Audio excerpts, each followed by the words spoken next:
ഇന്നത്തെ ഞങ്ങളുടെ രാവിലത്തെ ബ്രേക്ക്ഫാസ്റ്റ് എന്ന് പറയുന്നത് ഇന്നലെ മോള് പറഞ്ഞ് പട്ടയപ്പം വേണമെന്ന് പറഞ്ഞത്, അതായത് കിണ്ണത്തപ്പം. ഞങ്ങൾ കിണ്ണത്തപ്പം എന്ന് പറയും.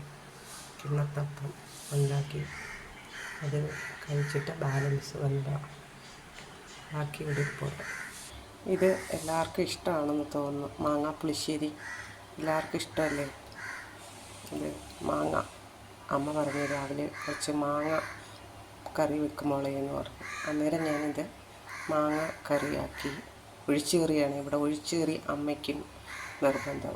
അപ്പോൾ അമ്മയ്ക്ക് വേണ്ടിയിട്ട് ഒഴിച്ചുകറിയാക്കി മാങ്ങാക്കറി. ധന്യ കുറച്ച് കപ്പ തന്നു, അത് ഫ്രിഡ്ജിൽ വെച്ചിരുന്നേ.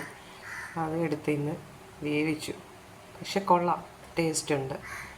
ചുമ്മാ പറയുകയല്ല, ടേസ്റ്റുണ്ട്. നല്ല കപ്പ. ധന്യ താങ്ക്സ് കേട്ടോ.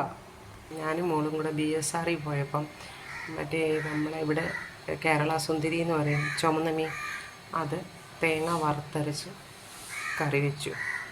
പച്ചയരച്ച് കറി വെച്ച് കഴിഞ്ഞാൽ 1-2 പേര് കൂട്ടത്തില്ല. അപ്പം എല്ലാവർക്കും കൂടെ ചേർന്ന് ഒരു കറിയാക്കി. അപ്പം തേങ്ങ വറുത്തരച്ച് മീൻകറി, മുരിങ്ങയ്ക്കായും മാങ്ങ, ഇപ്പോൾ എല്ലാം മാങ്ങ സീസണാണല്ലോ, അന്നേരം ഇതെല്ലാം ഇട്ട് കറിയാക്കി. പിന്നെ ചോറുണ്ട്. അതെന്താ കാണിക്കാത്തതെന്ന് ചോദിക്കും. ചോറുണ്ട്. ചോറ്, മീൻകറി, കപ്പ വേവിച്ചത്. നല്ല കളർഫുള്ളല്ലേ കപ്പ കാണാനായിട്ട്.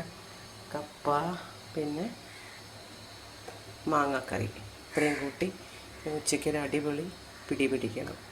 നിങ്ങളൊക്കെ ചോറും കറിയൊക്കെ ആക്കിയോ ഗൈസ്? കൂട്ടന്മാർ ഒരാളിവിടെ കിടന്ന് ഉറങ്ങുന്നു. ബ്ലാക്കി പെണ്ണേ ഒന്ന് നോക്കിക്കോ. ബ്ലാക്കി സുന്ദരി പെണ്ണാന്നോ? അമ്മയുടെ സുന്ദരി പെണ്ണാന്നോ? സുന്ദരി എന്ന് വിളിക്കുമ്പോൾ വാലാട്ടം വേണ്ട. സുന്ദരി പെണ്ണ്. പിന്നെ ഒരു പൂച്ച ഇതിൻ്റെ അടുക്കി കിടക്കുന്നതുണ്ടോ? കണ്ടോ ഗൈസ്? ഇവള് നല്ല അനുസരണ കേട്ടോ. വിളിച്ചാലും വരും. നല്ല അനുസരണയുള്ള പൂച്ചക്കുഞ്ഞ്. ഇന്നത്തെ ഞങ്ങളുടെ ഉച്ച വരെയുള്ള വിശേഷങ്ങൾ ഇതൊക്കെയാണ് ഗൈസ്.